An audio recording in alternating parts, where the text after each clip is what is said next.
The Week przede wszystkim i zobaczymy, czy Zero Tenacity będzie w stanie zrobić to, czego oczekiwaliśmy od nich w drugiej połowie zeszłego sezonu, gdzie byli tak blisko pokonania tego RGO. Jeszcze wtedy z Leonem w składzie zresztą.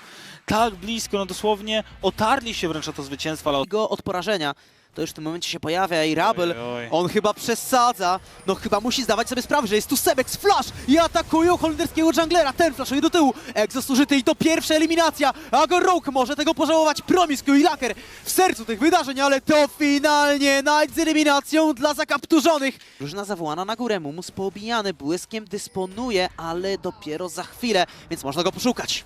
Można go poszukać i Mumus po prostu będzie tej martwy, nie ma. Nawet nie flashuje. Co za tym idzie, łatwiej będzie im brać kolejne smoki, zresztą już jednego mają na swoim koncie.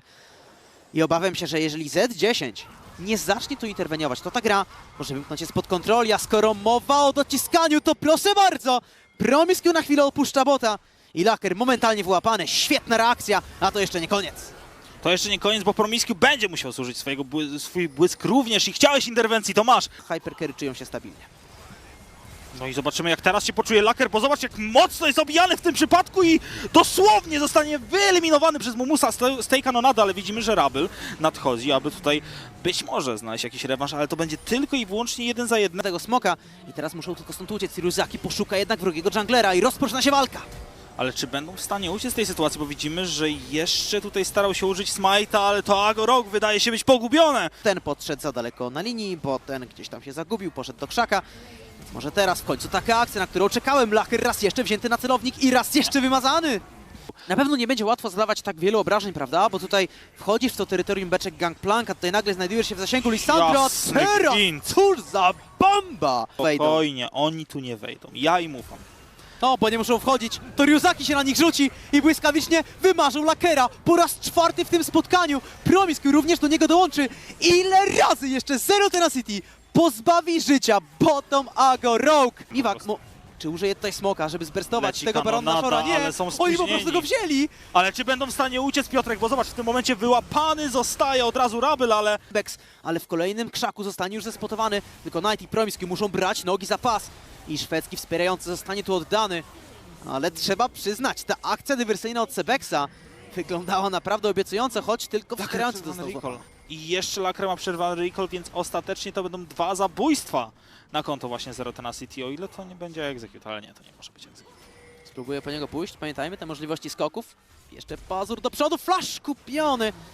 Jak upadnie po raz zasadniczego, jeżeli RGO miałoby tu upaść po raz pierwszy. A my zobaczmy kolejne podejście pod Drake'a. Dołączają zawodnicy Zero Tenacity, ale Sebex możliwe, że się przyliczył. Ten smok został jeszcze skradnięty przez Ryuzakiego i popatrz na to, co się dzieje z Lakerem, a także resztą RGO, bo oni gonią i oni mają Wizyziego!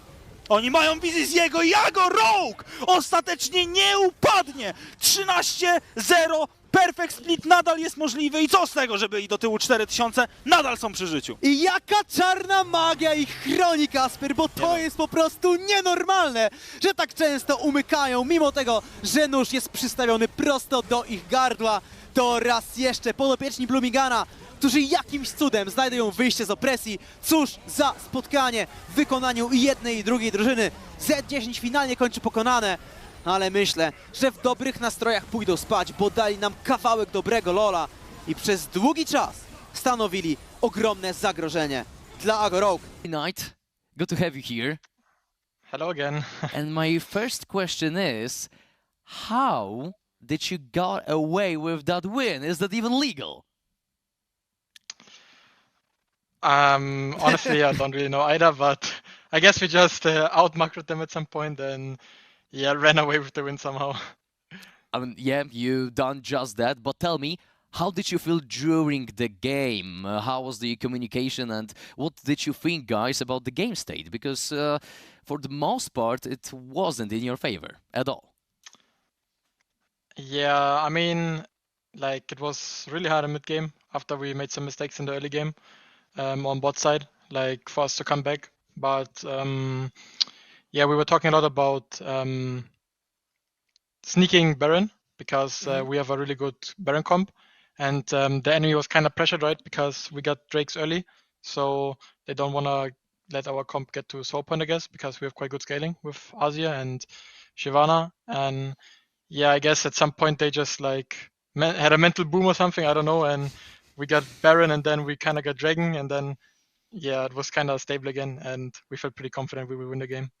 So you are a team that is aware of their own mistakes. You are quite vocal about you being not so happy with your performance right now during official or scrims.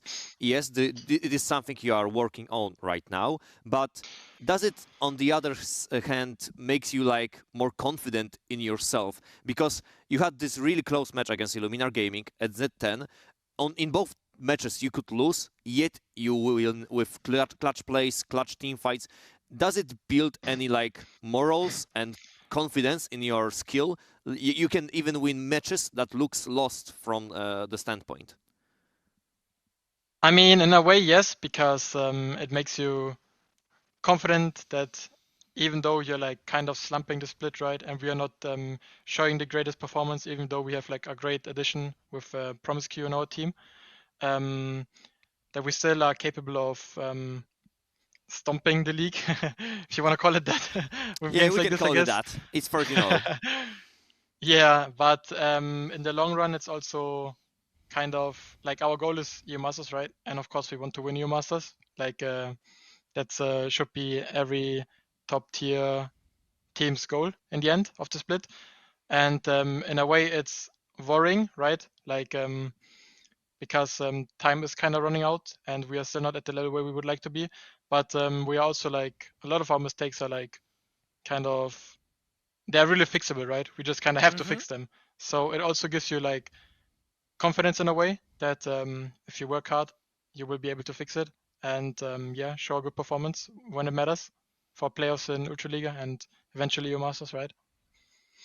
I see. So I have two questions for you, Knights. First of them is connected to the game, so let me start with this one.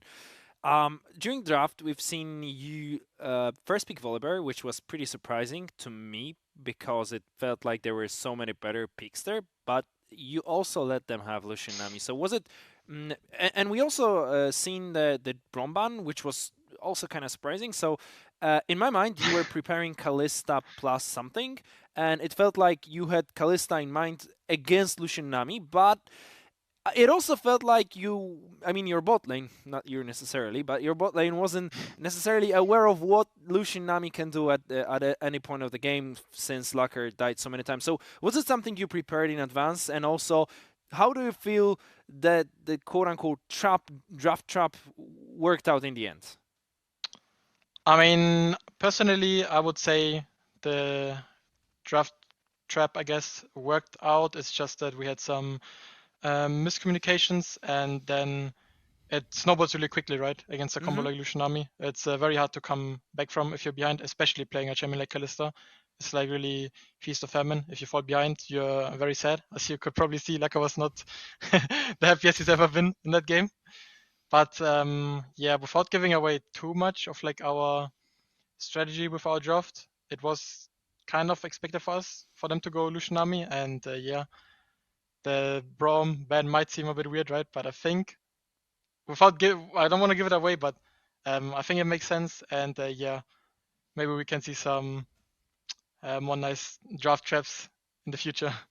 Lumi is really crazy in draft, right? So you never know.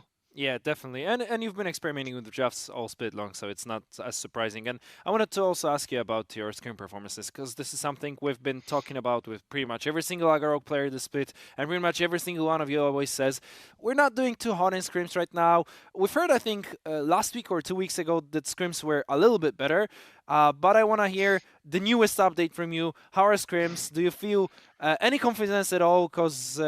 usually it seems like you guys are not satisfied with the trainings.